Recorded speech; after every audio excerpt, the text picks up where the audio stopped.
अस्सलाम वालेकुम viewers, I am Shahil and I am Ali. और आज हम आपके लिए रिव्यू लेके आए चेरी टीगो 8 प्रो का। इस गाड़ी के जो ओनर हैं ही बीन वेरी काइंड, वो हमारे लिए टाइम निकाल के आए। निसार अहमद हमारे साथ हैं और आज हम इनकी गाड़ी का रिव्यू करेंगे एंड विल सी कि चेरी टीगो 8 प्रो कैसी है।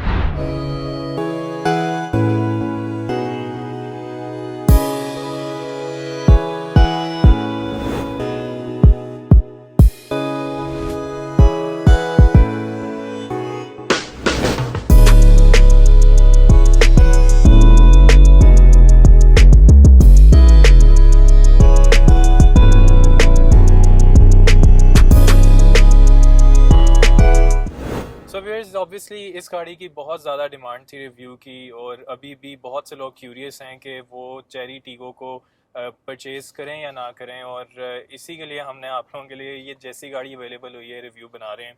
तो सबसे पहले आई थिंक कंपेरेटिव्स की बात कर लेते हैं। हम सबको पता है कि पिछले कुछ सालों में पाकिस्तान में स्पेसिफिकली क्रॉसओवर्स और कॉम्पैक्ट एसयूवीज़ का बहुत ज़्यादा ट्रेंड कॉमन हो चुका है। वैसे ये चीज़ पाकिस्तान में भी है और ग्लोबली भी यही ट्रेंड आजकल चल रहा है। तो पाकिस्तान में स्टार्ट में तो स्पोर्टेज और टूसॉन आई थी, और ग्रेजुअली फिर चाइनीज़ जो कंपनीज थी उन्होंने एंट्री भी इस सेगमेंट में स्पेसिफिकली की थी। अब हम लोगों ने MGHS का भी रिव्यू किया हुआ है, हम लोगों ने ओशान X7 का भी रिव्यू किया हुआ है, आप वो भी चेक कर सकते हैं। एक और डिबेट जो है वो 7 सीटर वर्सेस 5 सीटर की भी आ जाती है। इसका एक यूनिक सेलिंग पॉइंट ऑब्वियसली ये है कि ये 7 सीटर है and it's like a proper 7 seater. अब इसमें अली थोड़ा सा एक्सप्लेन करेंगे कि जो इसके कंपेटिटर्स हैं उसमें 7 सीटर वो कैसे बनाई गई हैं। इससे पहले हमने जो चाइनीज क्रॉसओवर्स रिव्यू की हैं जो 7 सीटर है, 5 सीटर की हम बात नहीं करेंगे। Those are Glory 580 Pro and उसके अलावा चेंगन ओशान X7। अच्छा, उन दोनों गाड़ियों की क्वालिटी जो है वो हमने तब ये ज़रूर कहा था कि चाइनीज़ वाली डिबेट को अब सिचुएशन से निकाल देते हैं, लेकिन स्टिल कंपैरिजन करना हो अगर आपने, तो ये गाड़ी एक बहुत ज़्यादा प्रीमियम फील दे रही है। एंड आई मस्ट से कि इवन किया स्पोर्टेज के मुकाबले में या सोरेंटो के मुकाबले में इस गाड़ी के अंदर बैठ के इसकी जो डैशबोर्ड की फील है, स्टीयरिंग की फील है, meter, LCD, everything going on around you, एक बहुत ज़्यादा प्रीमियम फील दे रही है। अच्छा, तो अब हम बात करेंगे इस गाड़ी के पावर हाउस की। इसमें 1600 सीसी टर्बोचार्ज्ड इंजन आता है which is a petrol engine, और इसके अगर हॉर्स पावर की बात की जाए तो 195 हॉर्स पावर प्रोड्यूस करता है और 290 newton meters of torque produce करता है। अगेन ये जो फिगर्स हैं ये बहुत सिमिलर हैं टू ओशान X7, हमने उसका भी रिव्यू किया था जो आप चेक कर सकते हैं by clicking on the top right banner. और उसके अलावा अगर इसकी ट्रांसमिशन की बात की जाए, just like pretty much all the other Chinese cars जो हमने अभी तक रिव्यू की हैं, इसमें भी DCT डुअल क्लच ट्रांसमिशन दी जाती है। आप इसको मैनुअली भी शिफ्ट कर सकते हैं, और जब हमने इसको टेस्ट किया मैनुअली शिफ्ट करके तो थोड़ा सा लैग है, बहुत सिग्निफिकेंट नहीं है लेकिन इतना है कि ड्राइवर नोटिस करता है। अच्छा, एक और बड़ी आप लोगों को मज़े की चीज़ दिखाता हूँ कि ये गाड़ी का बोनट है। जब आप बोनट खोलते हैं तो गाड़ी के अंदर प्लास्टिक का एक ओवरऑल कंप्लीट किस्म का बोनट और चल रहा है, आपको कुछ नज़र नहीं आता। मेन बोनट के बाद जब आप गाड़ी खोलते हैं तो प्लास्टिक के जो अंदर इंटरनल बोनट्स हैं, एक्चुअल सारा कुछ उसके नीचे चल रहा है। ये जैसे इंजन है, यहाँ पे इसकी ये बैटरी है, एवरीथिंग इज़ कवर्ड, और ये एक बड़ी अच्छी और प्रीमियम फील देता है गाड़ी को। और एक चीज़ जो मैंने रिव्यू के शुरू में कहा था कि मैं बहुत ज़्यादा इम्प्रेस्ड हूँ आज ये गाड़ी देख के। इनिशियल इम्प्रेशन बहुत अच्छे हैं। वो इसलिए अच्छे हैं बिकॉज मुझे ऑल अराउंड द केबन, ये मैं इस जगह को टच करता हूँ, ये जो इसका टैन पार्ट है लेदर का ये भी सॉफ्ट पैडेड है। फिर जो टॉप पार्ट है मैं इसको जब प्रेस करता हूँ ये भी सॉफ्ट पैडेड है। डोर के अंदर ये भी सॉफ्ट पैडिंग है। जो स्टिचिंग चल रही है, जो लाइंस चल रही हैं, इतनी फाइन है कि ऑनेस्टली इतनी खूबसूरत क्वालिटी जो सी है मैंने बहुत कम देखी है। मैं अगर जेन में लाऊं तो मुझे किसी और गाड़ी में इस प्राइस ब्रैकेट के अंदर याद आ नहीं रही। अदर दैन दैट, जो स्टीयरिंग है, जो हॉर्न कवर है, उसका जो प्लास्टिक है, गाड़ी के लोगो का जो क्रोम है, स्टीयरिंग की लेदर स्टिचिंग है, एवरीथिंग इज सो प्रीमियम। हर चीज़ की फील बहुत ज़्यादा अच्छी है। गाड़ी में कहीं से फील नहीं हो रहा कि किसी किस्म का कोई चाइनीज़ फैक्टर इसके अंदर इन्वॉल्व है। ये गाड़ी कहीं से मुझे एटलीस्ट अभी तक चाइनीज़ फील नहीं हो रही। बाकी ऑफ कोर्स टाइम के साथ पता लगेगा कि क्या वेयर एंड टेयर आती है गाड़ी के अंदर। सो व्यूअर्स, अब हम मूव करते हैं towards specs and features segment, जो ड्राइवर के लिए आपको ड्राइविंग एड्स मिलती हैं। Let's start with it. तो अली, क्या क्या आपको नज़र आ रहा है? जितने भी आपके एडास के फीचर्स हैं, लेन कीप असिस्ट है, अडेप्टिव क्रूज है, ऑटोनोमस ब्रेकिंग है, क्रूज लिमिटर है, वो सारे फीचर्स आपके पास हैं। अदर देन दैट, एक जो चीज़ मुझे बड़ी अच्छी लगी है इस गाड़ी के अंदर, वो ये है कि इसकी जो इलेक्ट्रिक सीट्स हैं वो मेमोरी वाली नहीं। तो नॉर्मली विदाउट मेमोरी मुझे इलेक्ट्रिक सीट्स बड़ी अनोइंग लगती हैं, क्योंकि आपके पास फिक्स मूवमेंट पॉइंट्स नहीं होते सीट सेट करने के लिए। और अदर देन दैट आप वेट करते हैं, सीट आगे हो रही है, पीछे हो रही है, आप कंफर्टेबल नहीं हो रहे। तो इसमें आपने एक दफ़ा अपनी ड्राइविंग पोजीशन सेट करके मेमोरी फिट कर दी है, तो you not going to face any trouble in the future. और इस गाड़ी के अंदर रिमोट स्टार्ट की ऑप्शन भी मौजूद है। इसके अंदर इको आइडल का फंक्शन है। सो इको आइडल पे अभी जब हम रुक रहे हैं, गाड़ी टोटली शट डाउन तो नहीं करती, लेकिन फिर भी गर्मी लगना शुरू हो जाती है। सो ये फीचर जो सा है, इट्स स्टिल देयर, अगर आपने यूज़ करना हो तो आप कर सकते हैं। बिल्कुल। अच्छा, अब ये इको आइडल और एसी से ही थोड़ी सी बात कर लेते हैं, इसकी एसी की परफॉर्मेंस की भी। इस गाड़ी की एसी परफॉर्मेंस है वो वैसे तो बहुत इंप्रेसिव है, और इसमें dual zone digital climate control दिया जाता है, विच मींस के पैसेंजर और ड्राइवर अपनी साइड का टेम्परेचर सेपरेटली एडजस्ट कर सकते हैं। अब इसमें आपको एक टच स्क्रीन भी दी गई है जो कि आप यूज़ कर सकते हैं to operate the climate control. Otherwise इसमें फिजिकल बटन्स भी हैं। तो ये चीज़ जो है, अटेंशन टू डिटेल मेरे ख्याल से बहुत ज़बरदस्त है कि अगर आपने टच स्क्रीन को यूज़ करना है आप वो कर लें, अदरवाइज फिजिकल बटन्स तो हैं ही। एज अ पैसेंजर ऑब्वियसली गाड़ी की फ़ील तो बहुत प्रीमियम है। इसमें एक तो ये all one touch automatic Windows भी हैं, which is a good touch. और उसके अलावा मेरे सामने ये सोनी के ट्विटर्स मुझे नज़र आ रहे हैं, और इसमें 6 वे स्पीकर सिस्टम है, और इसकी जो साउंड क्वालिटी है वो बहुत ज़बरदस्त है। मेरा नहीं ख्याल कि इसके कंपटीशन में कोई भी और ऐसी गाड़ी है जिसकी साउंड क्वालिटी इससे बेहतर होगी। एक गाड़ी मेरे ज़हन में आ रही है विच इज़ हैवल, उसके अंदर हार्मन कार्डन का सिस्टम है, एटलीस्ट सीबी यूनिट्स में था। लेट्स सी के सीकेडी में क्या आता है। अच्छा, फिर कंटिन्यूइंग विद द फीचर्स, इसमें एम्बियंट लाइटिंग भी है जो कि आप या तो अपने हिसाब से सेट कर सकते हैं, अदरवाइज़ वो म्यूज़िक के हिसाब से भी आप उसकी डायरेक्शंस को सेट कर लेंगे। फिर इसमें वायरलेस चार्जर भी मौजूद है, जो आई थिंक अब तो तकरीबन इसके कंपटीशन की तमाम गाड़ियों में आ रहा है। इसमें 360 डिग्री कैमरा भी मौजूद है। अगेन ये भी, अब मैंने तो जितनी भी चाइनीज़ क्रॉस ओवर चलाई हैं उन सब में ही था, और इसकी क्वालिटी भी अच्छी है। रात के टाइम भी इसकी क्वालिटी बहुत ज़बरदस्त है।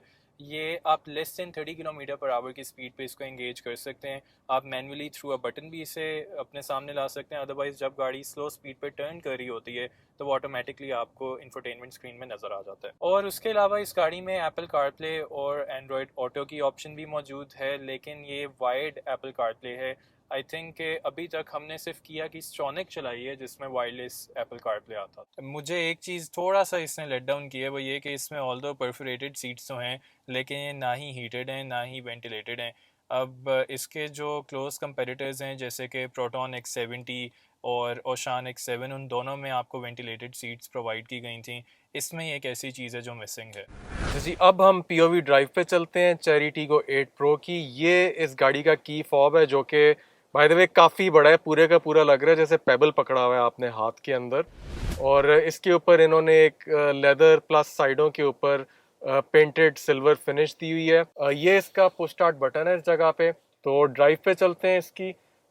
इसकी इलेक्ट्रॉनिक पार्किंग ब्रेक है, वो जैसे ही आप गाड़ी को डी में डाल के एक्सेलरेट करते हैं वो खुद ब खुद रिलीज हो रही है। फ्रंट विजिबिलिटी गाड़ी की काफ़ी अच्छी है, व्यू गाड़ी का काफ़ी क्लियर है, और आपको बैठे हुए जो गाड़ी का हुड है वो भी आपको नज़र आता है, और आपको एक अच्छी थोड़ी सी एसयूवी वाली फील देता है। और गाड़ी का जो डैशबोर्ड है ना, वो स्क्रीन से थोड़ा सा लो स्लांट हो रहा है, उसकी वजह से गाड़ी के अंदर एक काफ़ी आपको केबिन में ओवरऑल ओपननेस की फील आती है। जो पिलर्स हैं वो ऑफ कोर्स अब जाके जापानीज ब्रांड्स ने तो काफ़ी ज़्यादा टेक्नोलॉजी इंप्रूव कर ली है, उनका जो व्यू है उसको मिनिमाइज कर लिया है।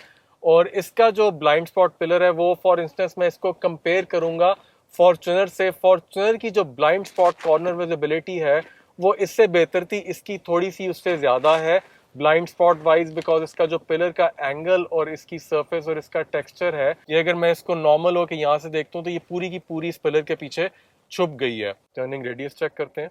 टर्निंग रेडियस इतना इम्प्रेसिव नहीं है जितना मैं एक्सपेक्ट कर रहा था। ऑफ कोर्स ये फॉर्च्यूनर से छोटा है, लेकिन बहुत ज़्यादा अगर आप समझ रहे थे कि जैसे नॉर्मल कोई सिडान होती है उस टाइप का होगा, तो ऑफ कोर्स नहीं है इसका। वो खैर मेरा ख्याल है भी थोड़ी सी ज़्यादा इस साइज़ की गाड़ी से इस तरह का छोटा टर्निंग रेडियस एक्सपेक्ट करना। और इस गाड़ी की ये जो स्क्रीन है, इसके ग्राफिक्स और रेजोल्यूशन और क्वालिटी बहुत अच्छी है, बहुत अच्छे इमेजेस आ रहे हैं इसके ऊपर। बहुत, आई डोंट नो कैमरे में इतना आप लोगों को पता लग रहा है कि नहीं, लेकिन रिजल्ट्स और गाड़ी की जो पिक्सेलेशन है वो बिल्कुल, it's absolutely crystal clear. Highly impressed with this thing. जहाँ तक ग्राउंड क्लियरेंस की बात है, मेरा ख्याल है इतना कोई पॉइंट बनता नहीं है इस गाड़ी की ग्राउंड क्लियरेंस के बारे में बात करने का, because again it's sort of crossover SUV kind of a vehicle. तो आपको ग्राउंड क्लियरेंस के अंदर किसी किस्म का कोई मसला मेरा नहीं ख्याल आएगा। हाँ, ऑफ कोर्स आप ऑफ रोडिंग तो इसमें नहीं करेंगे, ये गाड़ी ऑफ रोडिंग के लिए है भी नहीं। तो ग्राउंड क्लियरेंस एक ऐसा डिपार्टमेंट है जिसपे आप खुश होंगे इस गाड़ी के साथ। जी, ये इस गाड़ी का बैक व्यू है। इसका ये जो मिरर है, ये auto dimming rear view mirror है, और ये एक कन्वेक्स मिरर है जो कि as a back view mirror and इस तरह की गाड़ी में एज अ कॉन्वर्सेशन मिरर भी एक्ट करता है। आपको पीछे बैठे जितने पैसेंजर्स हैं सारे आपके व्यू में। अच्छा, मैं थोड़ा सा ड्राइव की भी बात कर लेता हूँ कि यूजली हम रिव्यूज अपने जितने भी हैं वो इसी एरिया में, इन्हीं रोड्स के ऊपर करते हैं। और कहीं पे कोई पॉट होल आ रहा है, कहीं पे कोई बम्प आ रहा है, और इस पे से जब हम गाड़ी गुजारते हैं, इस गाड़ी की जो सस्पेंशन की फील है वो कोई उतनी सॉफ्ट नहीं है जितनी मैं एक्सपेक्ट कर रहा था। ऑल्दो इसके अंदर जो टायर्स हैं वो अमेरिकन ब्रांड है, कूपर के टायर्स हैं। इसमें 18 इंच रिम्स हैं। साइज आपको इस वक्त स्क्रीन पे नजर आ रहा होगा। एज अ ड्राइवर इस गाड़ी के अंदर जो एक चीज मुझे सबसे ज्यादा अभी तक बुरी लगी, आई डोंट नो वो स्पेसिफिक गाड़ी का इशू है या सारी चेरी टीगो 8 जितनी भी हैं उन सब के अंदर ब्रेक्स ऐसी हैं। इस गाड़ी की ब्रेक्स में मुझे अभी एटलीस्ट फील हो रहा है कि बहुत ही बुरी हैं। और ये वैसे निसार भाई आपको ना डीलरशिप से चेक करवानी चाहिए, because there is a possibility कि हो सकता है आपकी स्पेसिफिक इस गाड़ी के अंदर मे बी ब्रेक सर्विस करके इम्प्रूव हो जाए। बट कुछ और भी ओनर्स हैं, उन्होंने भी कमेंट किया है कि इस गाड़ी की ब्रेक्स बिल्कुल नहीं अच्छी है। बड़ी एक ज़रूरी चीज़ है, आई थिंक रादर सबसे ज़्यादा ज़रूरी चीज़ है गाड़ी में कि चलाते हुए आपको ब्रेक मारनी पड़े तो गाड़ी रुके प्रॉपरली। और जो इसकी मैं ये देख रहा हूँ कि इवन जो इसका मीटर है, इसके अंदर जो इन्फॉर्मेशन है बड़ी ये बेसिक सी है। बहुत बेसिक। इसमें सिर्फ आपके पास फ्यूल एवरेज आ रही है, इंस्टेंटेनियस एवरेज आ रही है, ट्रिप मीटर आ रहा है और रेंज आ रही है। यहाँ तक कि मुझे तो अभी तक नहीं मिला इवन जो इसके अंदर एवरेज स्पीड और लैप्स टाइम जैसी इंफॉर्मेशन होती है वो भी नहीं आ रही इसके अंदर। बट ओवरऑल गाड़ी के अंदर जो एक इंसुलेशन लेवल है वो कोई इतना बुरा नहीं मुझे लग रहा। एग्जैक्ट इसका जो चेक है वो हम केबिन इंसुलेशन के साथ भी अभी करेंगे।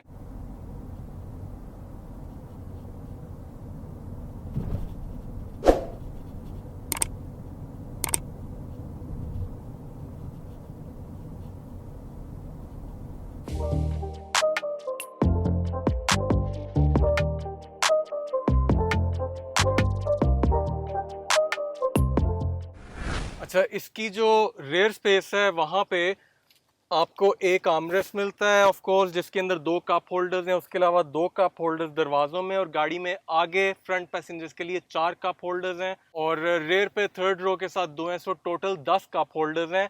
जहाँ तक बात हम लेग स्पेस की करते हैं तो लेग स्पेस अभी ये सीट जोन सी है मैंने काफ़ी पीछे की हुई थी और उसके बाद मैं यहाँ के बैठा हूँ। यहाँ पे इसकी सीट का कट ऐसा है कि नीज एडजस्ट हो जाती हैं। हेडरूम बड़ा अच्छा है, लेकिन थोड़ी सी ना मुझे फील आ रही है कि जैसे अगर किसी एडल्ट को आप मिडल में बिठाएंगे तो वो, माई फील वॉज एक्चुअली राइट, काफ़ी ज़्यादा मैं इस वक्त हवा में आ गया हूँ। मेरी बैक को भी प्रॉपर सपोर्ट नहीं मिल रही और थाई सपोर्ट भी नहीं है मेरे पास।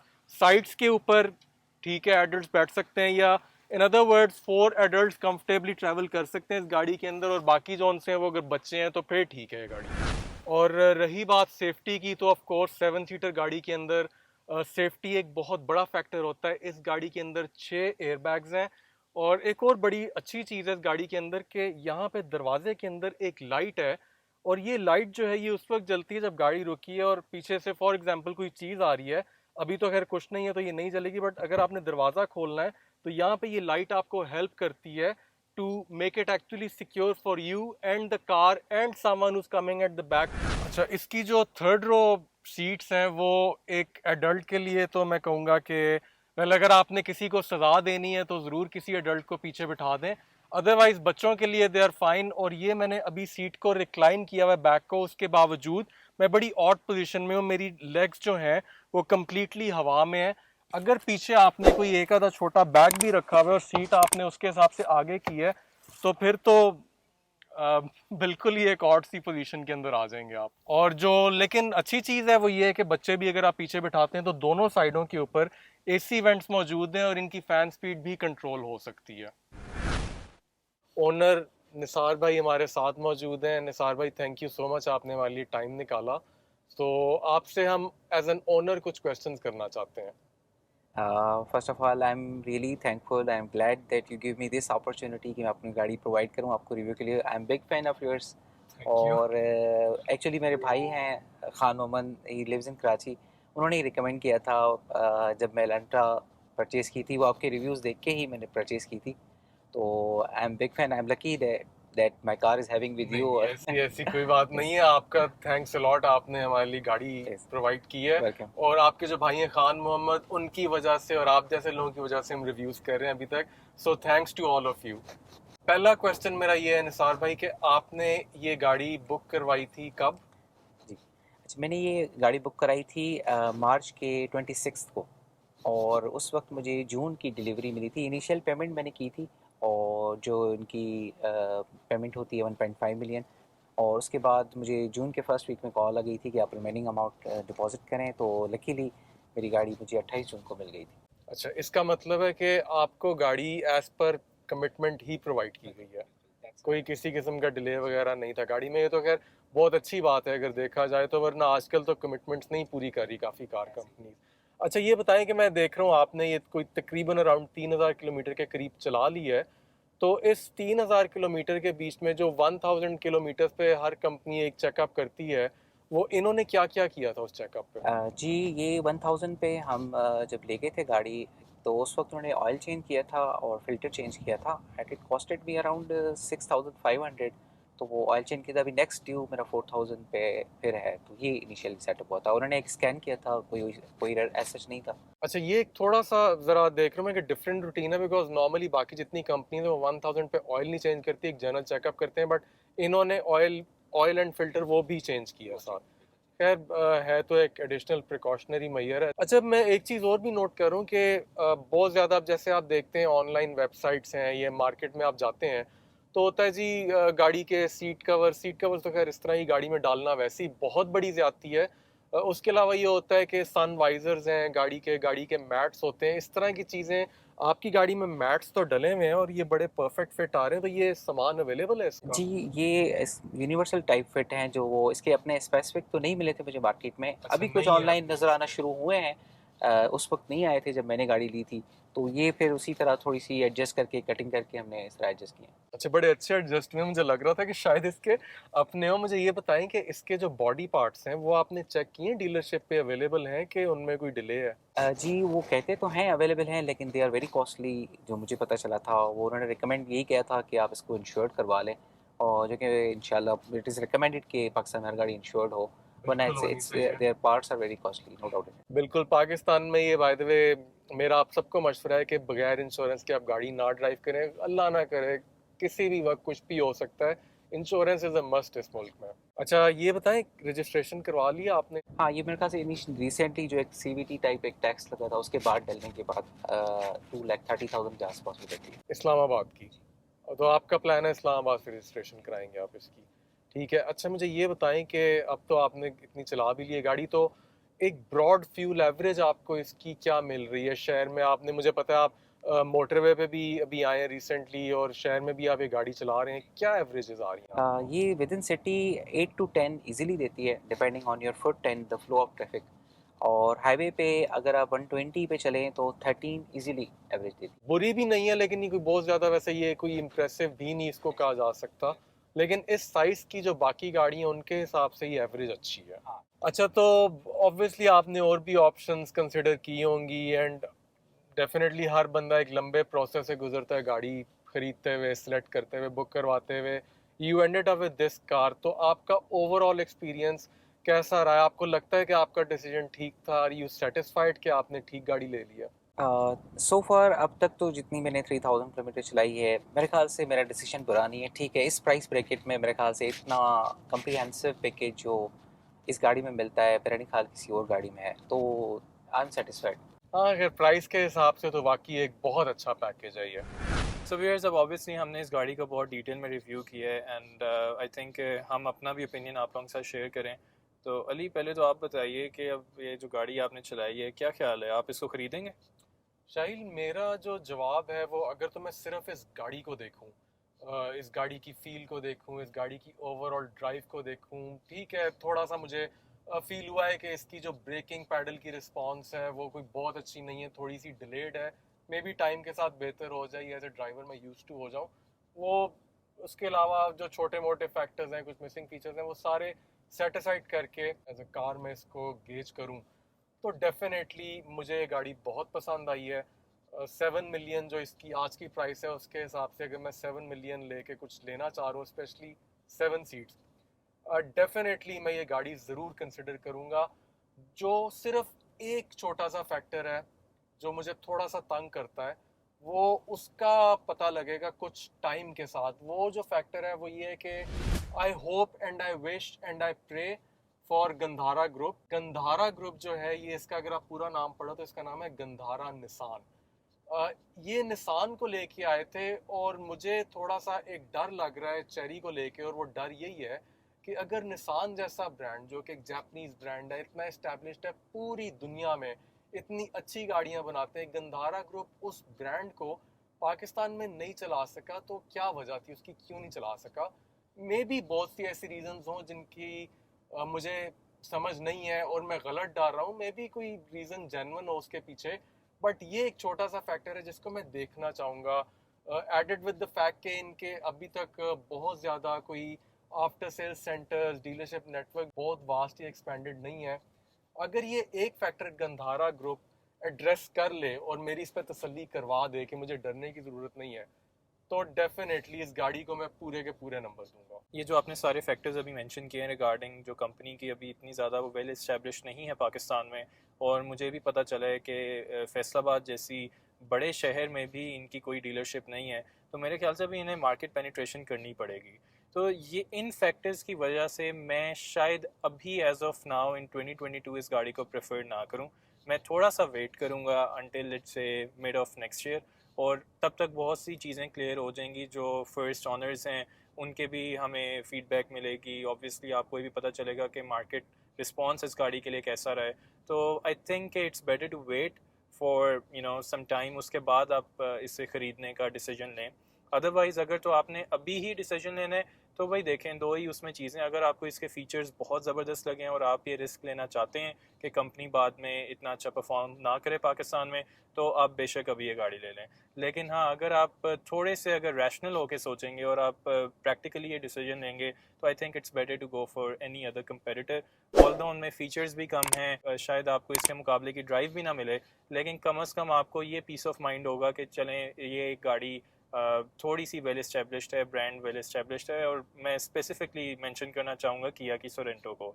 वो बेशक एक पुरानी जनरेशन है और हमने अपने रिव्यूज़ में भी बहुत दफ़ा इस चीज़ पे एम्फेसिस दिया था कि ये कोई बहुत अच्छी गाड़ी उस तरह नहीं है, इंटीरियर भी बहुत आउटडेटेड लगता है, लेकिन at least we do have peace of mind.